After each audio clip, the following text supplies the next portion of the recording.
hoping that this bill will make it through the entire legislative process. But part of it would be to have a requirement to do testing. Because the issue that we're looking at, if we're not testing now and the aggregate is still coming out, we're going to be looking 15, 20 years from today. So the longer we wait to test, the longer we wait to deal with this issue, the longer we push the problem out. And so if we can start testing, if we can start doing some of these things today, at least we should be able to see an end date. Does that make sense? And that's what we want. And we're trying to figure out ways, obviously, to be able to pay for this, because that's the big part. And one thing I wanted to stress, this is nobody's fault. It's not the people who own the quarries, it's not the people in the concrete industry, it's not the realtors, it's not the homeowners, it's nobody's fault, because you did not know that it was there.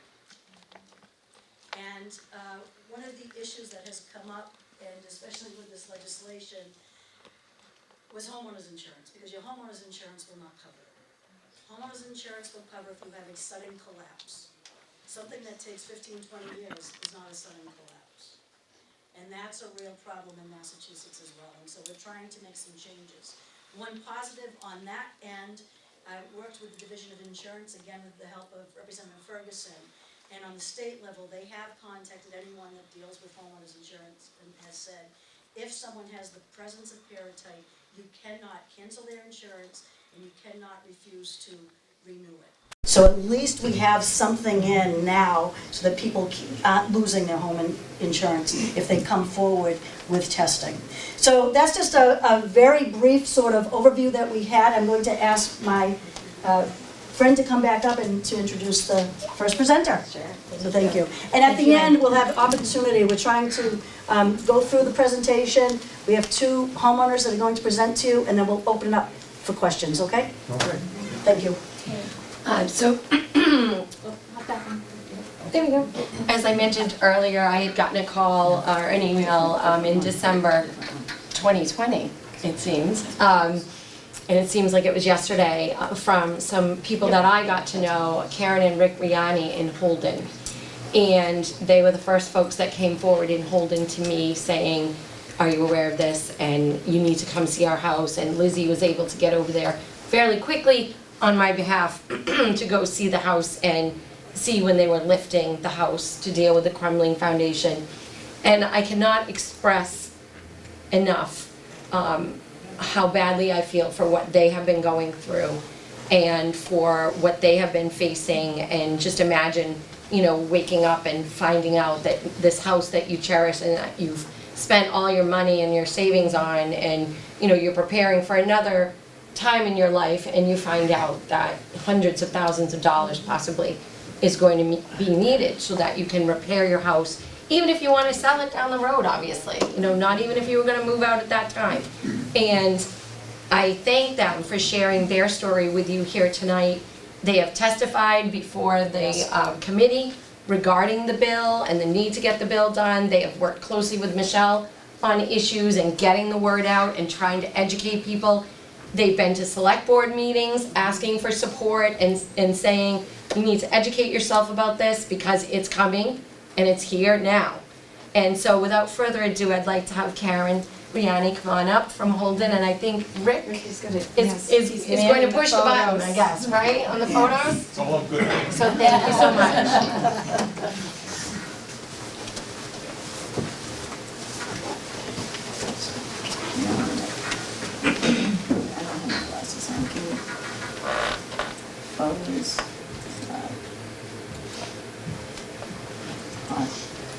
I did that without glasses. There you go. First, I want to thank oops, sorry.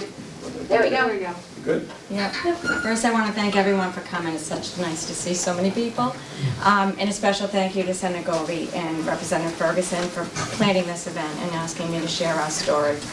So you heard that this is my husband Rick. We're the Rianis from Holden. And a year ago this week, we lifted our house and had our house lifted to replace a 19-year-old foundation. In late 2020, we found some cracking in our walls. We had taken down some existing walls, and we found some cracking. Didn't know what it was. Lo and behold, we Karen, had can you just speak up a little, huh? Okay, we had core testing done in November and December. We found out that we had what's now known as a crumbling foundation. We had for her type. Based on recommendations from our structural engineer who said we had bowing in of the walls, he recommended that we get it fixed as soon, within the next year. So we proceeded, January 1st, we proceeded with contacting contractors and house lifters. We signed contracts middle of February to begin construction the first week of April. The total cost of that construction was $280,000. That's 80% of what we paid for that house in 2013. As Senator Goby said earlier, we had home insurance said they didn't cover a dime. They denied us outright. So here we are today, and I just want to share our story, what we went through, and the best way I can do that is through photos. So, well, you just have to hit, just click. It's not doing it.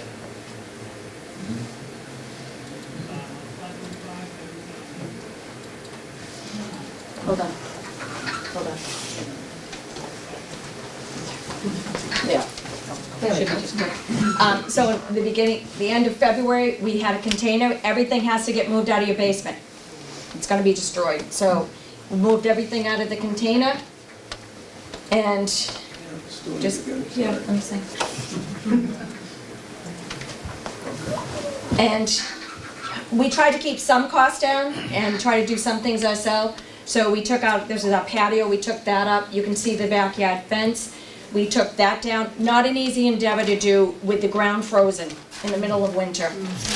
We had stone, you can see stone walls. We were gonna lose that stone wall. So my husband jackhammered that out only to save the rock so we could replace the stone wall later. And made sure that our oil tank was out by the end of March. It definitely was because we ran out. A year ago today, we started construction. How ironic is that? So they took out the front walkway. You see all of our shrubs are gone. We moved all those the last week of March. We only lost a few, thankfully. This is the demo of the garage. So we have a single story, 2-car attached garage. That's what our basement looked like once they started demoing that concrete. In springtime, that's what the yard looked like. Front porch, made of concrete, has to go. We'd have to replace it later, another cost. That's the dirt that they took out of the garage. And you can see it all dug out of the garage and everything. And so they're excavating all around the house, taking all the dirt out. That is my son donated a Ring camera to us. My husband installed it on the temporary service that they put up so we could watch things when we weren't at the house. And he was there round the clock. Anytime a contractor was there, any construction workers, my husband was there. So we're now getting close. So we had hired wolf lifters they're out of Pennsylvania, but they also in Connecticut. That's the cribbing. So they came in and did beam holes for us. That's that. The chimney has to be prepped in order to lift. Those are the beam pockets that are going in the front. And this wolf with their flatbed. So they come in, we had 35-foot beams going the width of it, and then the lengthwise, so you can see the beam in the front, another view. Those are the beams going across. We had 60-foot beams going the length of the house. Everything goes up. This is the house 5 feet off the ground. That's the back view, so that's the old foundation. We had a deck out back that was able to get lifted with the house, and that's the front view of the house. That we had to take apart our front wall a little bit. We had to find out where our water shutoff was for the town, and that's where we now know where it is. That's the cribbing. All of the foundation is now gone from underneath the old concrete. That's another, this was great. The Ring camera was awesome. And you can see all the concrete that was around. That's the day I climbed down that mountain. And it was quite the sea. I took a tour underneath the house. Kind of a cool thing, but didn't want to be at my house. This is our second core test. This is our new foundation. Like Senator Goby said, there's no regulations right now. We were certainly not going to go through this again with another foundation. So we sent that off. We got the testing back 2 days before we dropped that house down. Thankfully, it was negative. This is the forms going in. We had a pumper truck. We only have so much room in our yard, and it was just easier with a pumper truck. As you can see, the backyard mound of dirt. New concrete, new foundation, the black waterproofing that they put on. Rebuild the chimney. And now we're going to lower it. So those are the cribbing coming out. It goes, when you watch the house go up or come down, it goes so slow. You can barely see it. That's why you can leave everything in your house when you move out. And we took things off the walls and packed things up, but it's not that. It goes so slow, you're not gonna damage anything in there. So that's the front of the house, back down, but we still have a ways to go.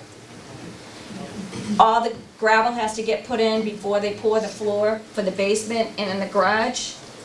In the basement, my husband got in and helped spread that by hand because the machine broke the day that the contractor had. This is the finishing up the touches on the chimney. And then the cement blocks, so all the bead pockets that we had to get those, they all have to be sealed up. We have a walkout basement, so they were able to pour that new floor in through that walkout basement area. That's the new floor going in. Once that's able to walk on, they came in and filled the beam pockets.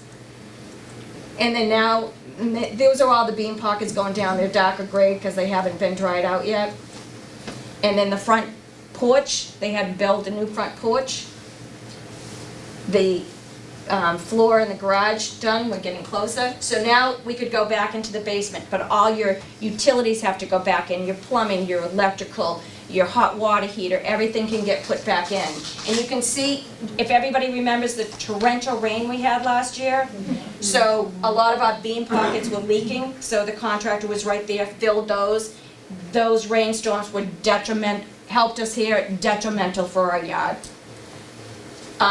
Once we got everything in the basement, we got rid of the container, we could start leveling out the yard. So that's the leveling out. And then you can see all around the edge, we put all of our plants up around the back just to keep them.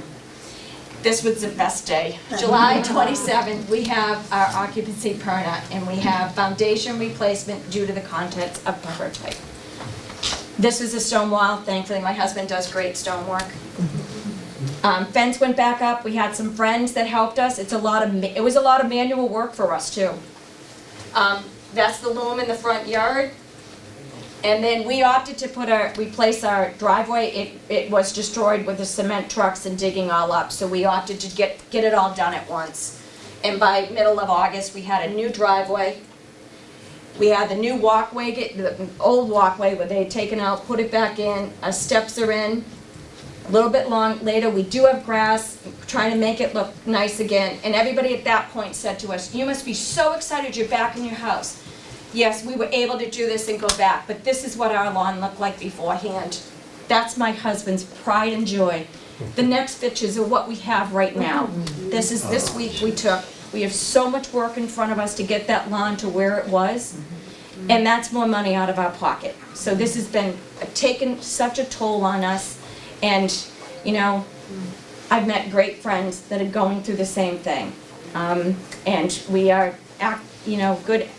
We just keep pushing forward to, as Senator Goby said, we need to stop this. We need to solve this issue.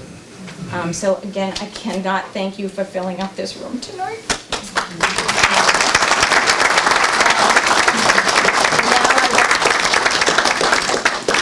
And now I want to introduce Michelle Leglisi. So she is our spokesperson. She started this Massachusetts Residents Against Crumbling Concrete, and she is a trooper. She has been, 4 years ago, she found out her home in Munson. She has been fighting for this for 4 years. She was probably the only one excited when my house got found out. She says, "Yes, another territory," right? Because they've been fighting so long to make this right for their homes and themselves. So thank you all for coming. Thank you. Thank you, Karen and Rick. And I certainly didn't want to make Karen feel bad that day when I said, "Well, I'm thankful to have you." Not because I want anyone to have this problem. Knowing what it's like, I don't want anybody to have this. But that's one of the reasons why we have to stop this from happening in the future. We have to get this bill passed. I mean, we can't let this continue. How irresponsible of us would that be? So, to get started, yes, we are the Massachusetts Residents Against Crumbling Concrete, and this is how we got started. And we all have a story, so here's mine. Here's ours. My husband and I built our home in Munson in 1996. We served as our own general contractor because we had a background in the industry. My husband was a heavy equipment operator, worked with a lot of builders in the area. My father built homes.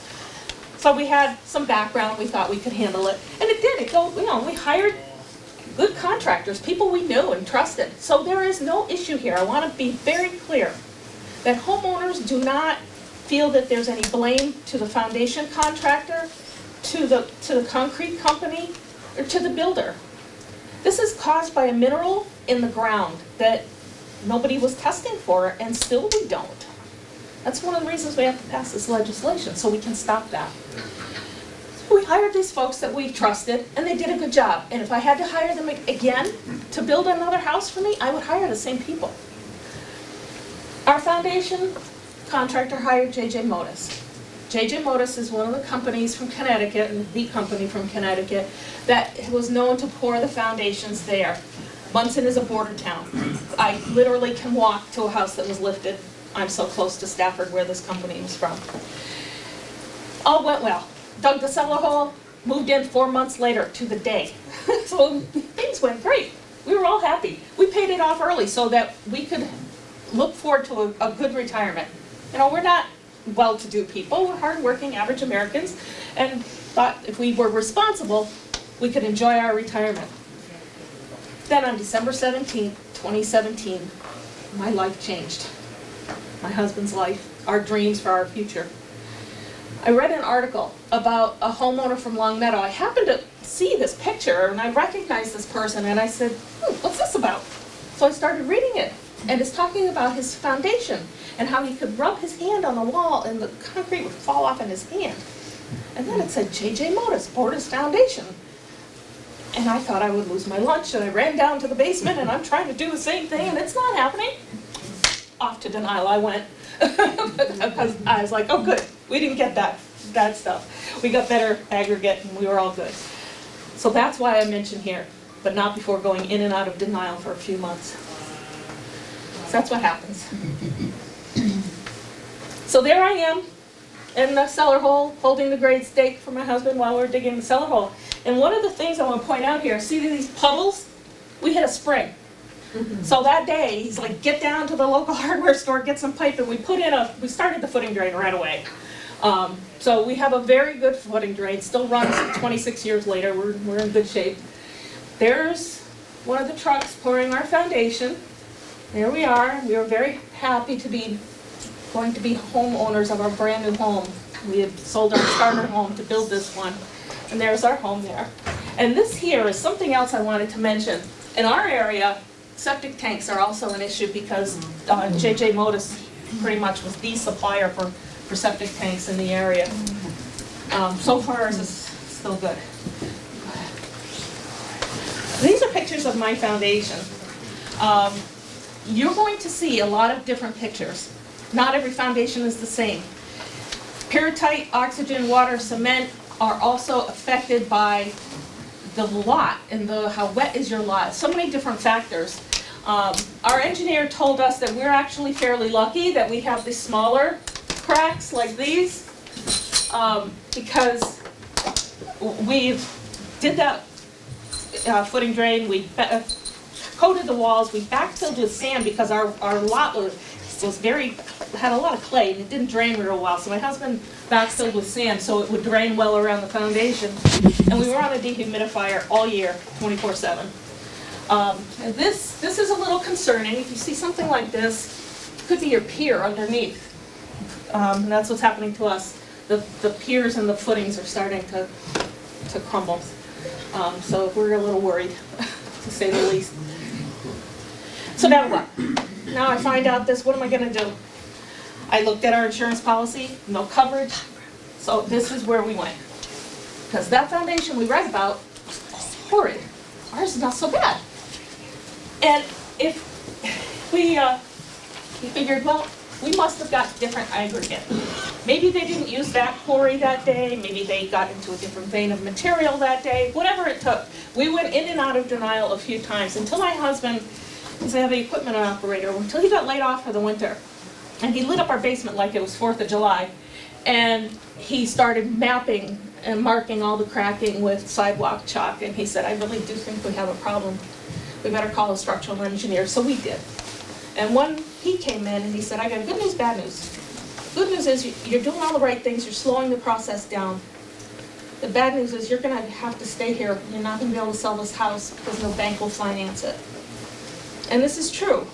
And, you know, okay, so now we know we've got to do something about it. What are we going to do? So I called our rep because I knew I had nowhere else to turn. So I called our rep with Brian Ash down in our area, and he was familiar with the issue, probably because of Russ Dupre from Long Meadow. And he said, save your money, you're going to need it. All those renos you were going to start doing on your 20-year-old house, hold on. Didn't feel good to hear that, but you know, you got to do what you got to do. And that's when I said, you know, I wonder if there's other people. And I started Googling, and I found the Hamers from Wales, and I found Justin from Wales, a bunch of different people that, they have this issue too. So we formed a little meeting group, and we started meeting at the Munson Town Hall to try to start some advocacy. Because once you get past realization, you get mad. Why is this happening to me? You get angry and you don't know what to do about it. And I'm just not the kind of person that can just sit there and say, well, I'll wait and see. I've got to do something about it. I have to take some control of my life. And this was how I chose to do that, was to start advocating. So next slide. So we did. And homeowners became advocates, and advocates are lobbyists before you know it. We don't know what we're doing, but we're trying real hard. We held our first public forum in Munson in 2018. And we had over 200 people in attendance, which was amazing to me. I started this forum and I said, geez, I hope somebody shows up. Senator Goby was there, Representative Ash, we had legislators from Connecticut. It was very well attended. She's been working with me on this for 4 years now, and I can't thank her enough. I am very sad that she is not going to be our senator anymore with redistricting, but you folks up in this area are very lucky to have her. So then COVID hit, put the brakes on, you know, and that really slowed us down. But, you know, we were supposed to have a March 2020 forum again, but had to put that off because the forum date was the 14th of March, and we all know what happened around the 13th of March. So that put the brakes on it. But work continued. I mean, we still kept advocating through our Facebook page, through our new website. Thank you to Justin who manages that for us. And we continue to ask legislators to come and see and learn about this. A year ago today, we had Congressman Richard Neal, Senator Goby, and Representative Ash, and some media out to Wales to see another home there, which you may have seen on our Facebook page or on other news stories, and it's scary to look at. It's scary to be in that basement. So anyway, we did that, and now here we are today. And we've learned a lot in this time, even through COVID. We now know that Massachusetts has its own sources of pyrrhotite. We learn this through communication, not always testing, but sometimes you get experts who see this and they just know this is what this is. It's a crumbling foundation. And then we, through discussions with other people, we find out that maybe there's a source in Charlton, or maybe one in Orange, or maybe one here. Once again, we're not blaming anyone. We want a solution to the problem, and we want to stop it from happening again. So what can you do? As a homeowner, if you have visual signs of cracking, or even fine cracks, because I'm going to tell you, mine are very fine for the most part. There's a few that are larger, but you've got to look for that. It looks kind of like a road map. You got some larger roads and some littler roads, the dirt roads barely show up. Have a structural engineer come and take a look at it and get your kind of foundation core tested, because that's really the only way that you know for sure if you have pyrrhotite. You have to test for it through science. And there are many ways to do that. All of that information can be found on our website and on our Facebook page. And get involved with the group. We are just homeowners, like I said, who have become lobbyists. And we want to get this bill passed because we want to do the right thing by homeowners, by the industry. We want our industry that provides these resources to us to be able to say, we're providing a good product and you can trust it. Because that's what they want to do. And we want to be able to trust them. We're all on the same page.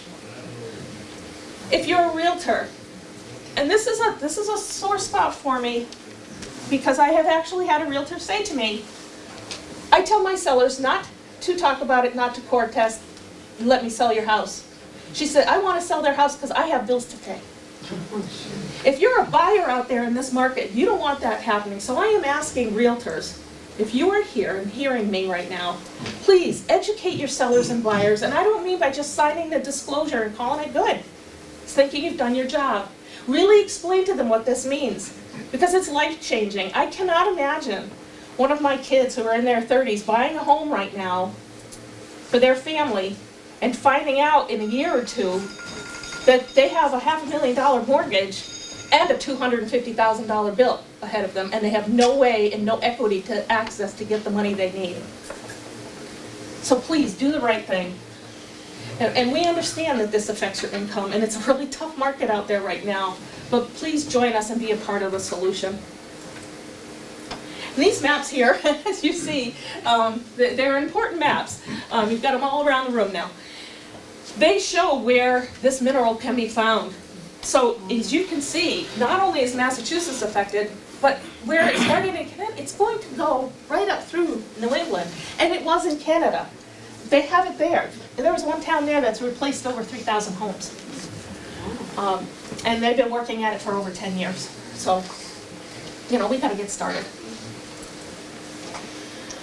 Advocacy, our next steps. This was 1 year ago today. We must actively get involved with our legislators, work with them hand in hand, support what they're doing. And by communicating and contacting the committees that this bill has to go through and showing the need and telling our story, that's how we will get it done, with their help and us together. We have no other option to recover our losses, so we really need to do this. And hiding from it, folks, I'm sorry, but it's just not going to get you anywhere. Home inspectors are looking for it.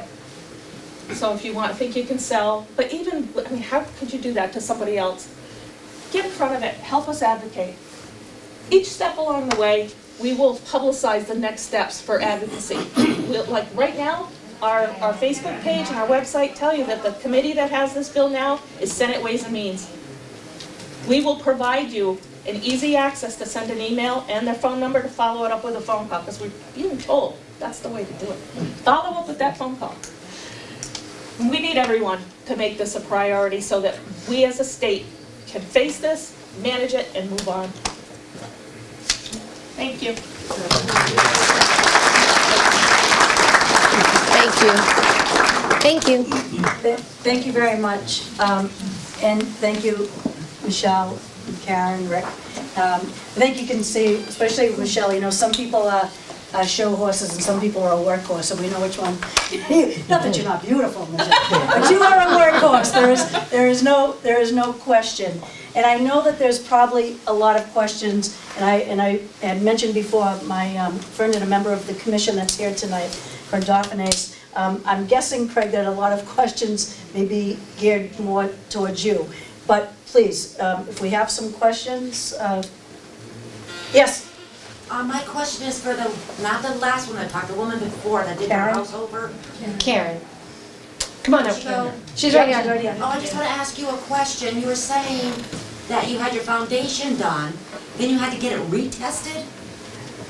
Yes, The because, news in that? yes. So they could put the same crap back in? yes, We wanted to Are you make sure. serious? Well, Yes. we wanted to make sure it wasn't. wasn't in. So, There was no way that house was coming down without us testing. Yeah. Because I didn't know they could put the same crap back in. well, the state, there's no testing for the aggregate right now, so Do they test it before they put it in, right? No. there's no testing They for, have to wait until it's installed and then test it?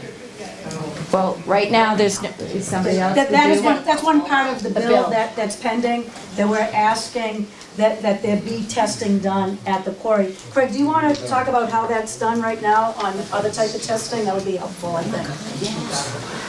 Yeah, so as far as the testing goes, so I've been involved with this since the first house in Long Meadow came up. And so representing the industry, what I've said to my members is you need to get all your aggregate sources tested. So we do not want to be producing fresh concrete that has this mineral, or has the potential to have this mineral. We know the legislation covers testing for our industry, which our industry is in full support of. If any of you know anything about concrete, the material that we produce has a very high bar for integrity and performance. That's just the world that we live in as concrete producers. If you look at what we make concrete out of: bridges, dams, high-rises, schools. So the bar is very high for our industry, so when we found out about this, my members wanted to do the right thing. So a lot of them have had their aggregate tested.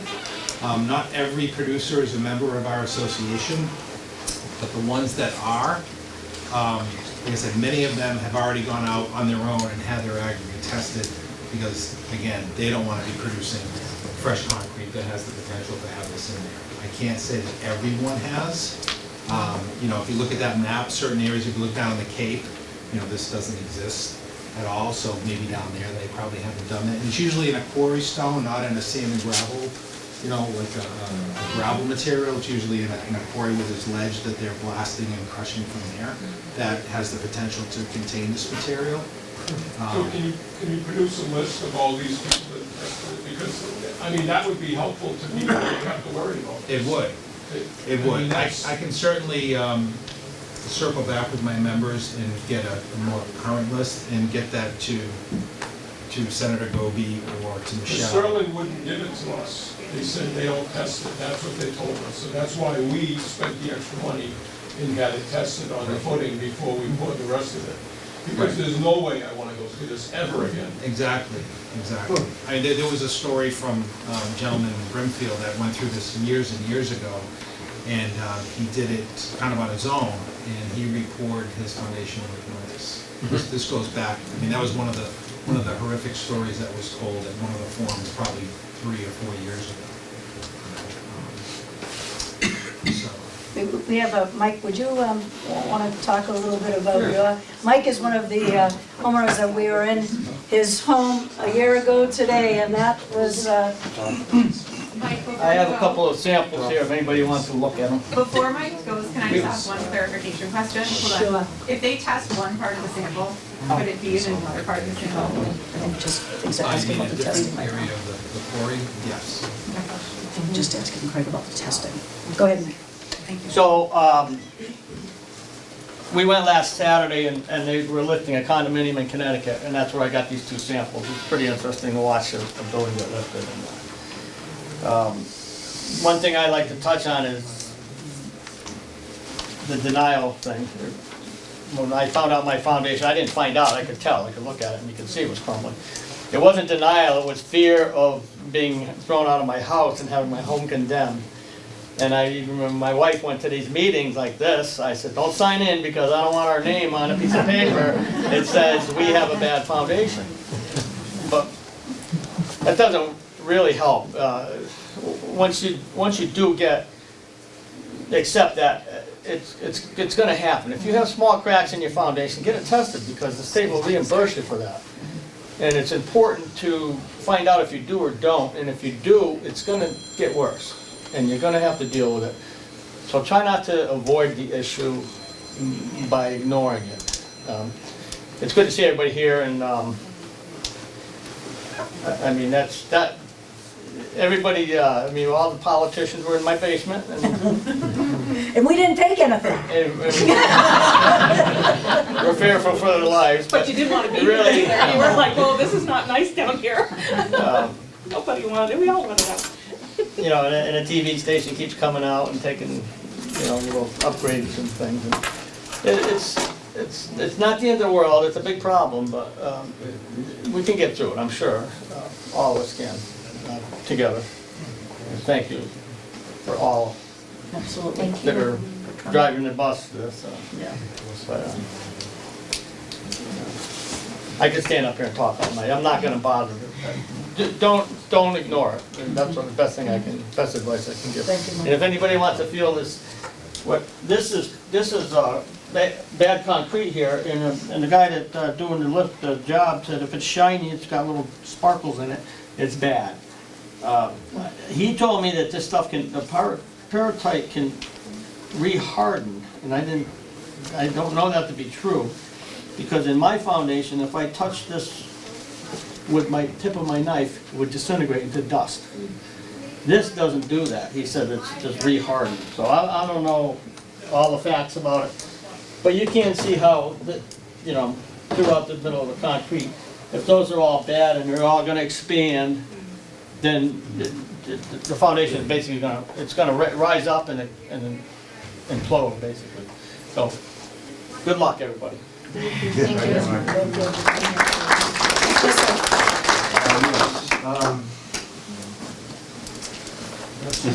said earlier that when the house was built, there was really nobody to blame or responsible or to hold accountable. That was 30 years ago.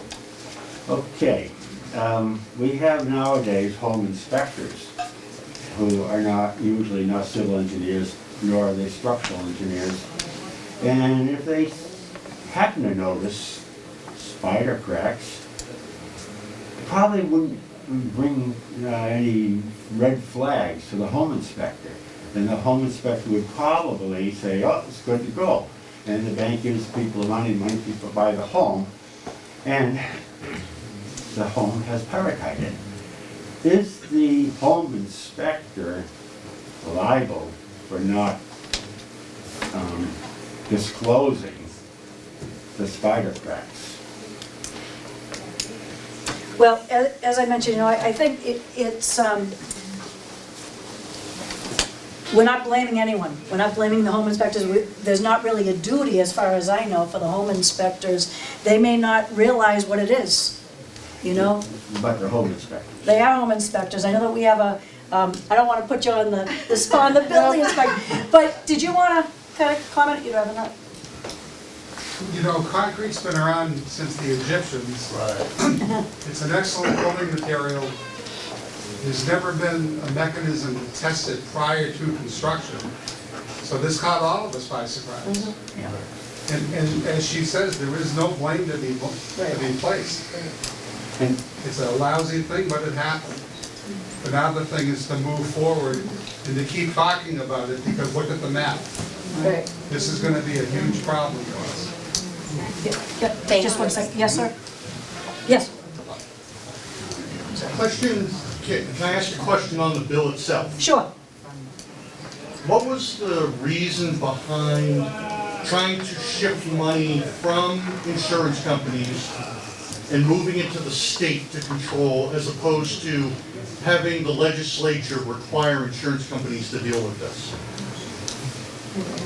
Well, they are. They are. That is part of what this bill would be for. It says 3% of net profits from insurance companies would be moved to the state for the state to then run a fund, as opposed to insurance companies being told by the state, if you're operating in the state, you need to cover these types of costs. What was the rationale? So part of it was we took a look at what Connecticut did and what Connecticut was doing.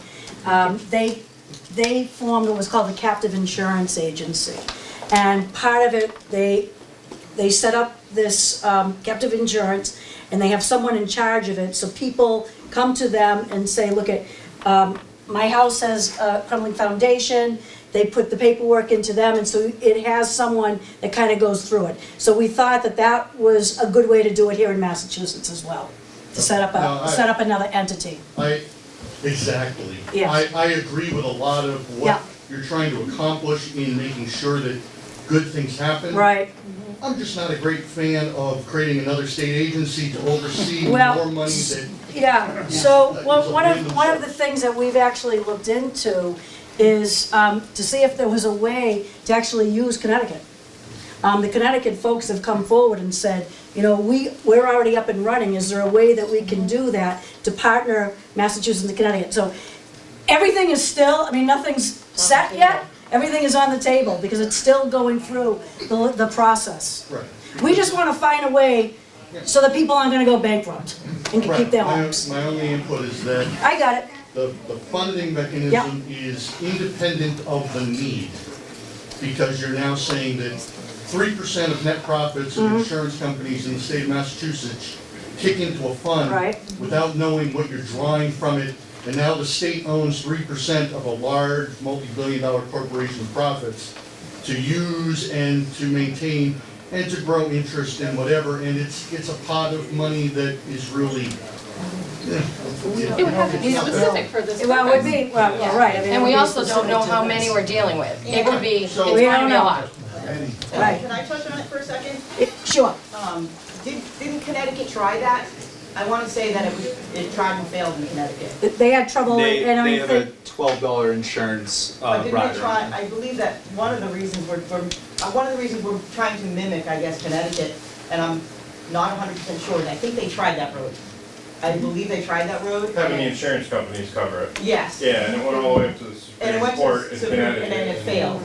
The insurance companies had deeper pockets. so what Connecticut did is that they charged $12 on everybody's homeowner's insurance throughout the entire state. And that money goes into a fund, and that's what the captive insurance then uses to help pay for people's replacements. thank you. Yes, What is Connecticut doing with the money? just what I said. It goes Are they into giving this it to fund. homeowners to- Correct, to- correct. Correct. Does it pay for the full thing? Does it pay part of it, or what's? Yeah, I'll let Michelle talk, because she's. In Connecticut, what their fund did was set a rate per lineal foot of foundation, a rate per foot, a square foot of flat work, the floors, and a cap of $175,000. For a lot of people, that doesn't cover the whole thing. Like, it's, my quote, 4 years ago was a total of $263,000 between the lifting company and the contractor who was going to do the work.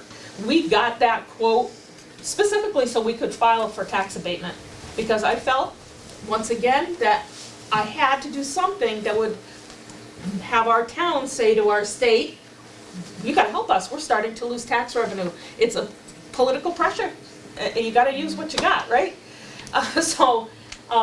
I did that, and we needed a quote to be able to file for the tax abatement. So I got that then, our quote was $263. Obviously, a fund of this much, and Connecticut has now raised it to $190, probably because of the increase in cost these days. But even that won't cover our whole bill, but it's a far cry better than having to cover it ourselves. Is there a cap on the mass bill? Right now, There's no we haven't, rate, there's that nothing number. yet. There's nothing yet. There's no number. Something will be worked on. Something will be worked on, but we don't have any, like I said, it's still kind of a work in And we left it up to the progress. agency to establish rules and regulations for implementing the fund. That usually Following goes to on the with that. agency level? Yes. By the way, my name's Scott. Lynn and I just had the pleasure today of having a structural engineer confirm that we do have the problem. Sorry. Is it in the legislation, or would this be something to be set up by the agency that runs it, that whatever funds would be available to provide assistance, that once you put an application in, the application gets assigned to the property, the address, and not to the homeowner. So if you choose to divulge the fact that you have this foundation to a potential buyer, and the buyer agrees to buy it that way because they know you have an application in to be able to take care of it after they move in. Do you know if that, I understand in Connecticut that was a rule change that took place. And I'm wondering if that would be happening this. in Connecticut. Yeah, right, I do think Connecticut is doing that, because something has come up for people like the Rianis who've already paid for it. You know, we've had people say, well, what about some retroactive? What about trying to help people that have already had this issue and have come out? And I mean, I think it's right that we do that. We find a way to help folks out that have already had to fork out this money.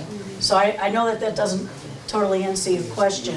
But again, it's, you know, this is new for us here. Yeah. You know, this is Yeah. brand new. So some of it, we did rely a lot on what Connecticut went through. They've been very helpful to us about the mistakes that they made, and we're trying not to repeat that and trying to figure it out, but it's a work in progress. I wish I had better answers for everybody, and I'm sorry that I don't. Yes, sir.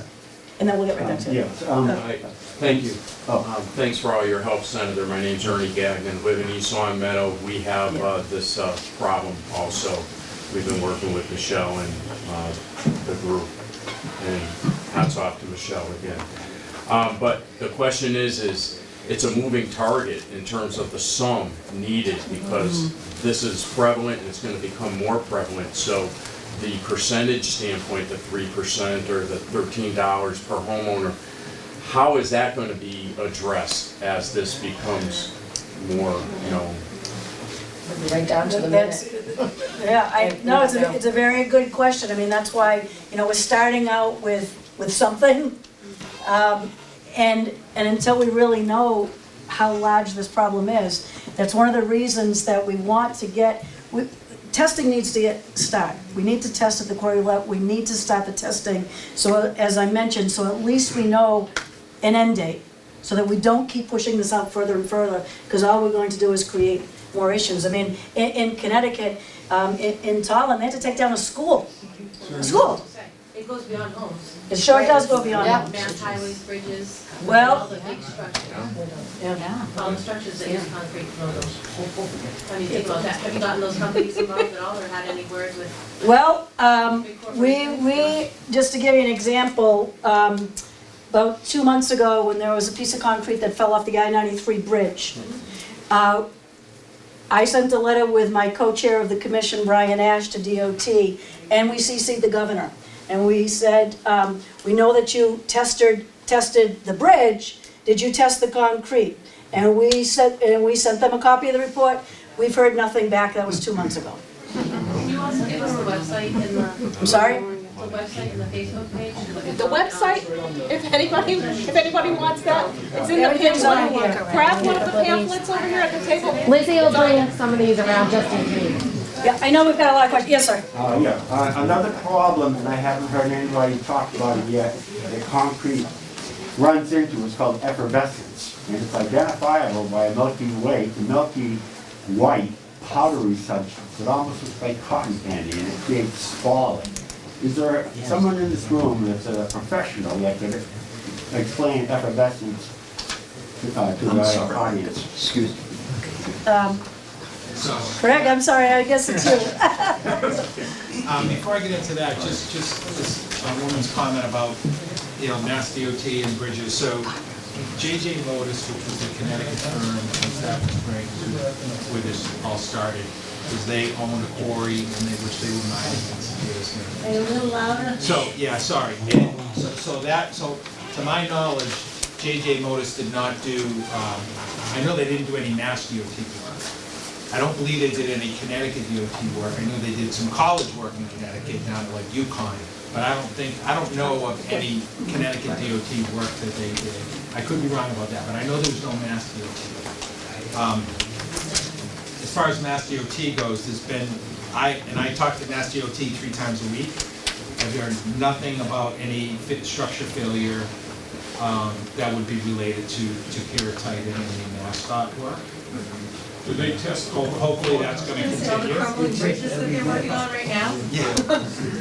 They were working on all. That's a different issue. That's an old bridge that probably wasn't maintained properly. Okay, it's probably 50 or 100 years old. Do you know causes of effervescence?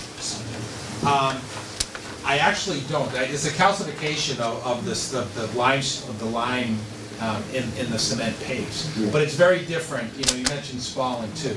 Those are different issues with different characteristics than this pyrrhotite issue, which is that. And again, Senator Gobi described it, but the mineral works like a metal.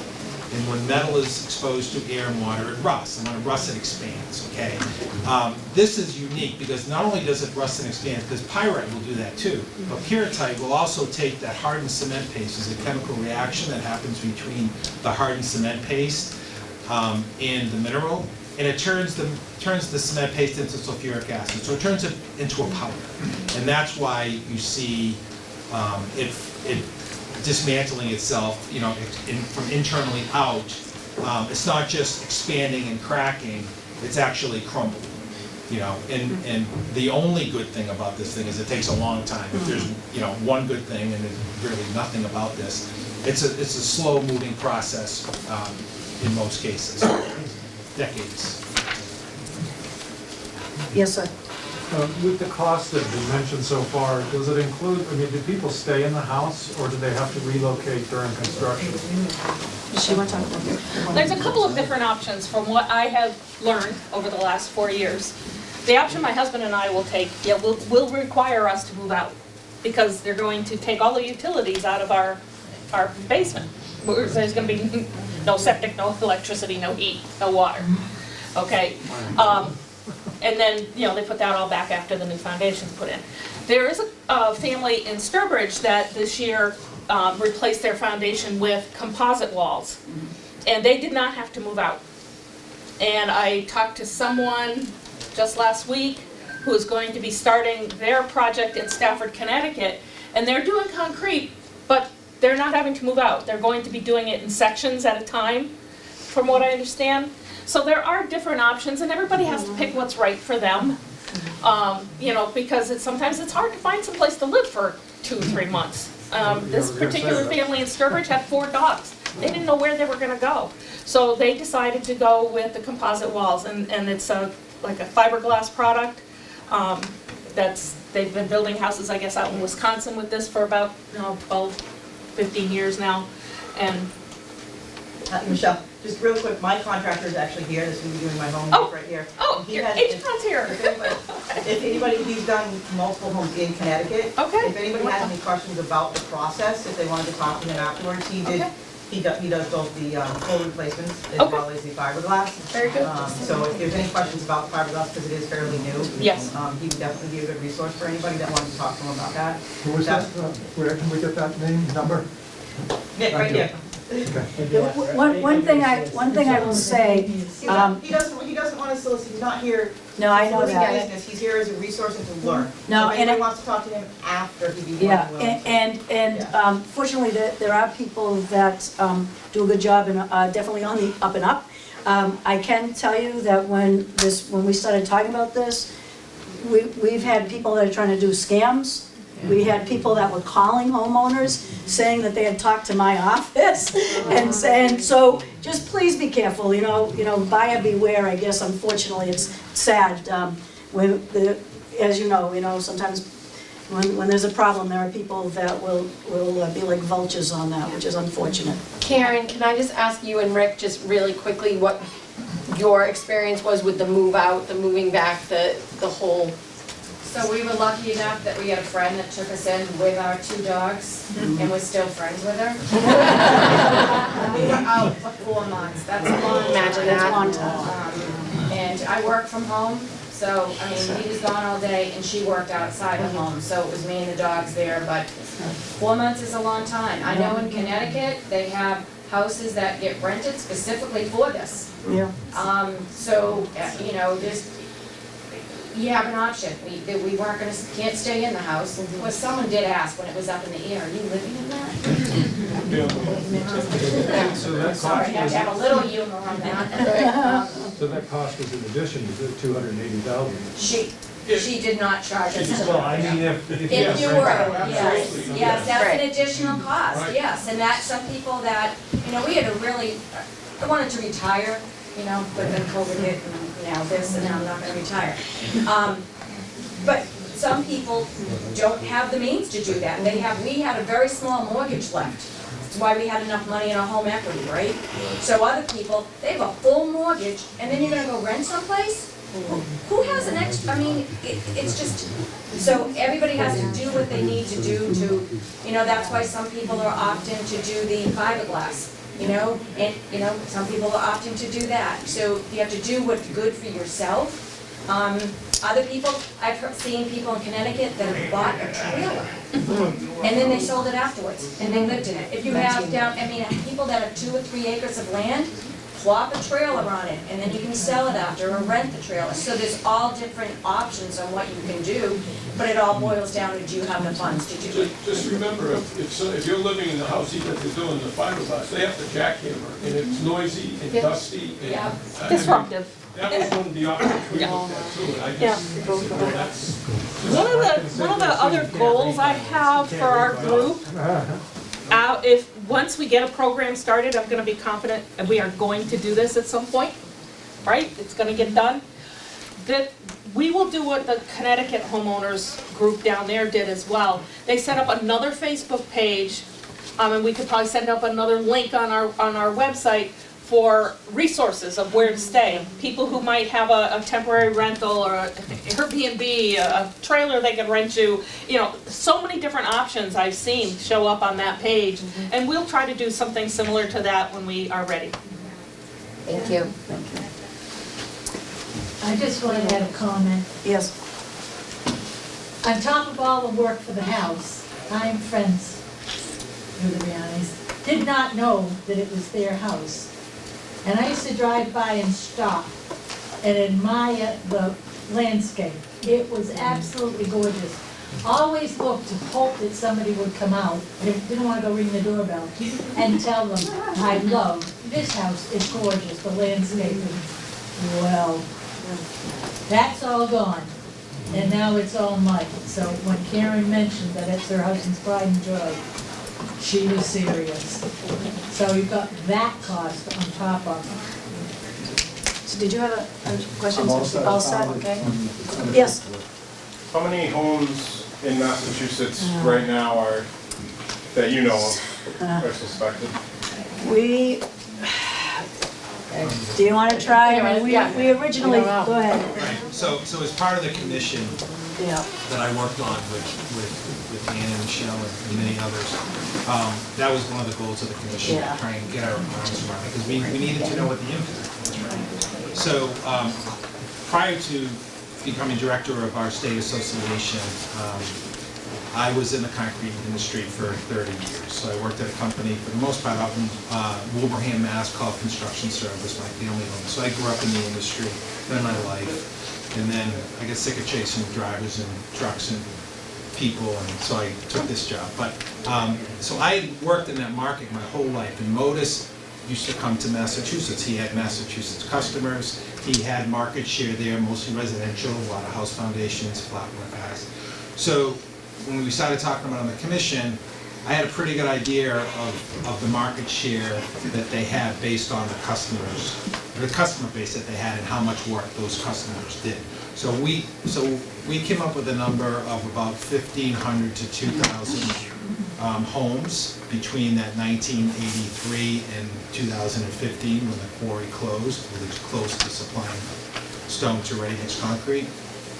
So that was, we feel that's a pretty good estimate. But you The keep central saying mass J.J. portion. Modus. I mean, What's that? You keep saying J.J. Modus, you know that's coming from other spots in this. Well, that's where I was leaning to. So when houses started popping up in Holden and Rutland, and I live in Grafton. There's 2 in Grafton. J.J. Modus didn't haul concrete to Grafton. Yeah. I'd be very surprised. So we know that there's another source, or there was another source, and we're trying to figure that out right now, so we can, our industry has, just so you know, we have been in lockstep, I think, with Senator Goldie and Michelle and the commission since this started. We want to do the right thing. We are doing the right thing as much as we can to help what's going on, to do everything on our end to make sure that this doesn't continue. I'm a resource for anybody in this room and for the commission. If there's anything I can do to help, if you have a question, pick up the phone, call, that's what I'm here. Can I follow up real quick? Sure. So that was kind of a loaded question. I kind of knew it was really hard to tell. Right. The only way the state actually knows which homes are have tested positive is through the reimbursement program. Is that an accurate statement? If they come to us for the reimbursement, So- because there's others that aren't. Right, so- Absolutely. So Right. the state is refunding the full reimbursement up to a certain amount for the engineering or the visual inspection and a portion of the core sample 75% up to $5,000. for the core. Correct. So to get that and file for that reimbursement, that's an easy way to send a direct message to the state that there's another positive house. So I would encourage everybody that is suspecting it, to do one or the other. You're gonna get most of your money back on one or all of it back on the other, if you can find a cheap enough engineer. How do you prove it, Bill? With the court So solicitation. say you got a house that has it and it's falling apart. Well, what about all the other houses that the foundations are cracking and don't have it? Like, how do you divert, everybody could just claim it? The court Because sample. everybody's house is a foundation. That's what I do. I do restoration. And I just happened to hear this on the radio station this morning. So I'm like, let me check this out, what are they talking about, the cracking foundation? So I came. So now this is what I do for a living. And I'm like, well, wait a minute, now this material that I'm standing by is no good. So, I mean, what does that leave a guy like me? Now I can't even guarantee my work. So that's a whole nother issue right there. So now, where do I go call Saturday for concrete? I get me nervous now. Well, if you see vertical cracking, settlement cracking in a foundation wall, that's pretty typical, right? It happens, right? I see it every day. But this is a totally different level. If you see cracking of this magnitude, you got a problem. I mean, and it's probably gonna be a pyrrhotite issue, because it's. Yeah, that's what I mean, It's 'cause not that's what total cracking. like I say, I repair, in Worcester, in their old houses, and, this is news to me. But I have come across some weird foundations with this, and I just figured it was the moisture of where the house is built, because it seems like when they're really bad, they're on a hill, and they got a lot of water coming in and have the right drainage, so when it's just, the concrete sits in moisture a lot, it just shreds it. It'll shred it no matter what, so it's to prove. That's the test, to prove and where it's coming from. Because what about our bridges? What about everything we're building here? Was there an entry date that it started to show up in foundations, or has it been there from the beginning up until now? So, it started in Connecticut, and that was probably 10 years ago or so. It started in Western Mass probably 4 years ago. That they started seeing. 4 or 5 years ago, we started to see it. So prior to that, we had never heard of it. I started full-time in the industry in 1984. We didn't know this mineral was an issue. We didn't know the problem existed. We test with everything in our industry. That's just what, the nature of what we do. And nobody ever heard of this. So it's just a crazy thing that never happens. There was an issue in Canada, and actually there's been an issue, I think there was a spot in Europe, but it was just, yeah, but it's not a common thing, and it was unknown, to us. Our two standards, we follow ACI, which is American Concrete Institute, we follow ASTM, American Standard of Testing Measures, and those are our two Bibles for our industry, and they mention nothing about pyrrhotite, and they never have. So it's new to everybody, and moving forward, we gotta make sure that. Yep. I was told the vertical cracking, I went to your establishment, the construction service. I was told there that it's normal for a vertical crack every 10 to 20 feet of your foundation, as your house settles. That's a normal crack, a vertical crack does. The cracks we're talking about, the pyrrhotite ones, they call it map cracking because it goes sideways, it goes horizontal. Yeah. That's the problem. If you got horizontal cracking, then you got a problem. The vertical cracks are normal, it happens in everybody's foundation. The horizontal ones, they call it map cracking, that's the ones you got to It's like a Right, exactly. So someone shattered the window. Like a road map. Yeah. We have pictures right out there. Yeah, come across the road. Yep, yes. I want to say thanks for hearing about this on the radio and showing up. Right. Yeah, Jim Polito this morning. It's a step in the right direction, and if you really are concerned about something that somebody hired you to come and fix, and it looks like that, educating yourself like you are is the best thing you can do. Because you can easily say, hey, Well, I'd love to fix this for you, but it could be this, and turn them on to some information Well, before I've you go come ahead and do it. across people, these homeowners that come in and everything's caving in. I'm like, this is gonna be thousands of dollars for these people. I feel bad for them. A lot of people have to get rid of the home. So, I mean, if they have this stuff in it, and then you can have somewhere to, so they can save their house. I can mention it. I said, get tested for this, I can look for this now. And then maybe, you know, they can get reimbursed, and it's just not, because insurance companies really don't cover basements, when the water's coming in. Can I just mention too, and thank you, it's been mentioned several times, but, and Craig just mentioned it again, the report on the special commission to study the financial and economic impacts of crumbling concrete foundations, from December 31st, 2019, Senator Goby, Craig, Michelle, so many people worked for months and months and months, at least, it was over a year, right? To compile all this information and produce this report that is available on the state website. And for those of you that even are just starting out, you know, you heard about it for the first time and came tonight, this report is incredible and full of information that explains why we're here today and how we got here. So there's definitely, and I'm not And sure. it's linked on our website as well. Yeah, okay. So you really, I've been handing this out to people and sending them the link to it so that they can read it, so. One more question, how do you test it? Who do you go to, who do you guys call? On our Facebook page and on our website are the resources where you can get it tested. UConn does testing, Trinity College in Connecticut does testing. So there are resources on our website, which is on that pamphlet I gave you. What is the cost for testing? Well, that depends. Mine was $1,900 for 2 cores.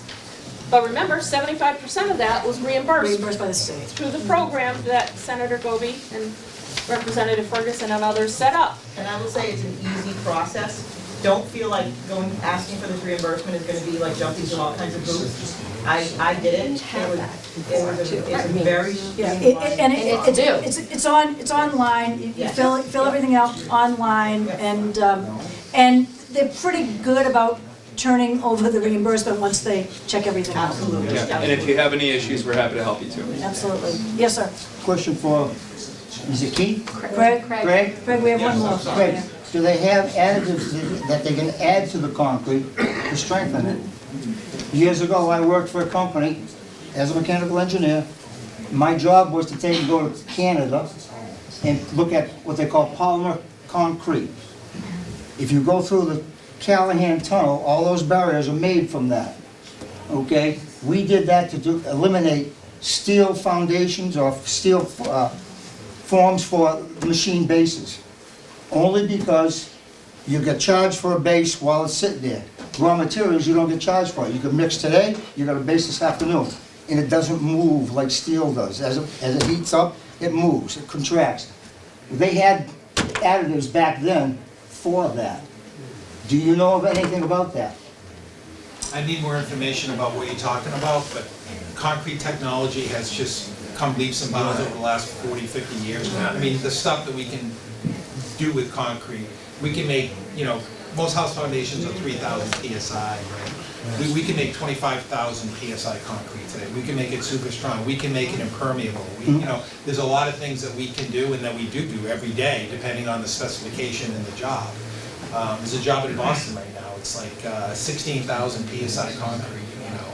The viscosity is like, I mean, it's crazy, you know, what we can do with it.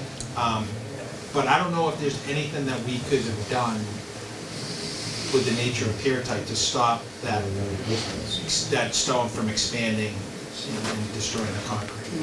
I don't know. I mean, making the concrete impermeable so water doesn't get inside, that might have helped, you know. Could I, Yes. Could I ask you, maybe just before people start to fill Yeah. out, could you say once again who we need to contact on Ways and Means Committee to try to move this legislation along? It's on the pamphlet too. It is on the pamphlet as well. It's sitting right now in Senate Ways and Means. Senator Mike Rodriguez is the chair of Senate Ways and Means. And believe me, he is starting, he has heard about this quite a bit. I also serve on the Ways and Means Committee, so he's had to put up with me talking to him about this for a few years. And I do have to tell you that being able to get it into the budget every year for the reimbursement has been because he's listened, and as has the Senate President. So they are well aware of the issue. They know it exists, but I don't think anyone realized to what extent. And not realizing now that it's spreading through central Mass, there's no question. So email them and follow up with a Absolutely, phone call. absolutely. Yes. So we will be posting the whole list of that on our Facebook page and our website. Every legislator on the committee, email and phone number. So you'll be able to, if you have the. You don't have to pamphlet, you'll be email able and to get call me, that. I know. Yeah, Yes. Your house was built like back in the 70s. Is this still an issue, or is it still under the reimbursement program? If it, So, right now, the way that, because again, we were under the impression that everything was based off of the quarry in Connecticut. So we use that timeline. So until we can say for sure that, and where we know it's coming from in Massachusetts, right now, that's the timeline we're dealing with. Okay, here's a question, so how long, say, for the foundation tomorrow, right? Yeah. And it has that in it, how many years or how long? 20 years. Could be 15, 20 years. So anything over that, it can't be in it. If the foundation's 30 years, it can't be in it. Well, we're not sure. Yeah, Here. Right? Yeah, we're not. We hope not, but. Good luck. Right. So it's literally within the last 20 years. Yeah. And these companies or the quarry that they're using in the last 20 years. 30 years. 30. Yeah, My house was built in 92, You got it. and it's almost to the day 30 years old. we don't yet in Massachusetts really have the time frame totally nailed down. Right. A bunch of houses built in the 70s that test positive. Right, if somebody's got a house with extensive cracking that isn't just the vertical cracking, it looks like pyrrhotite cracking, If- get it tested. You'll Because know that it would when you certainly see help it. educate us. It's not normal. I agree. It's a So natural. I appreciate everybody, I'm not trying to, but I do appreciate everybody coming tonight.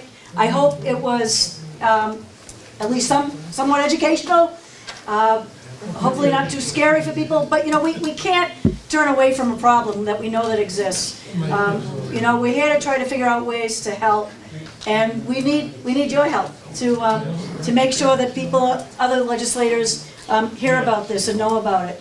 Today, Channel 5 was out and saw a lot of folks that are in this room, and they'll be running a story. I don't think it's coming out till May, but we're hoping that that may help things to get even more notice.